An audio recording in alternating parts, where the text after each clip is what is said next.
और मेरा वैसे भी इरादा था कि इस इशू को जो है अपने रिप्लाई में मैं टैकल करूं।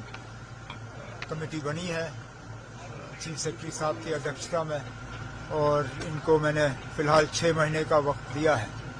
वो इसमें अपना सारा एक्सरसाइज करके उसके बाद जैसे मैंने कहा अगले साल के बजट सेशन में जो है जो हमारा पॉलिसी होगा या जो प्रोग्राम होगा उसको हम सामने रखेंगे। सर अपोजिशन हमेशा कह रही थी लव लेटर, आप बीजेपी की तारीफें कर रहे हैं, आपने उस तरह पे जवाब दिया। अब आप मान के चलिए कि ऑपोजिशन, इसलिए तो नाम उनका ऑपोजिशन है क्योंकि उनको हर चीज को अपोज करना है।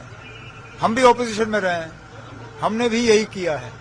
ये असेंबली का, पार्लियामेंट का सिलसिला ऐसा ही चलता है। और जैसे मैंने कहा ये लव लेटर बीजेपी को नहीं था, ये लव लेटर बीजेपी के वोटरों को था, नेशनल कॉन्फ्रेंस के वोटरों को, पीडीपी के वोटरों को, पीसी के वोटरों को, कांग्रेस के वोटरों को, जम्मू कश्मीर के आवाम को। और मुझे इस लव लेटर को ओन करने में कोई हिचकिचाहट महसूस नहीं होती। सर एक दिल्ली पे सवाल है, दत्तात्रेय हंसबोले जो आरएसएस के, उन्होंने कहा कि Bharat, India should be called Bharat. अब we call it Bharat, we call it Bharat, we call it India, we call it Hindustan. हमारे 3 नाम है ना। आप जिस नाम से पुकारना चाहें आप पुकारें।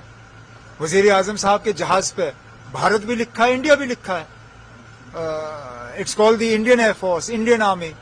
लेकिन हम भारत के हिसाब, भारत के हवाले से भी बात करते हैं।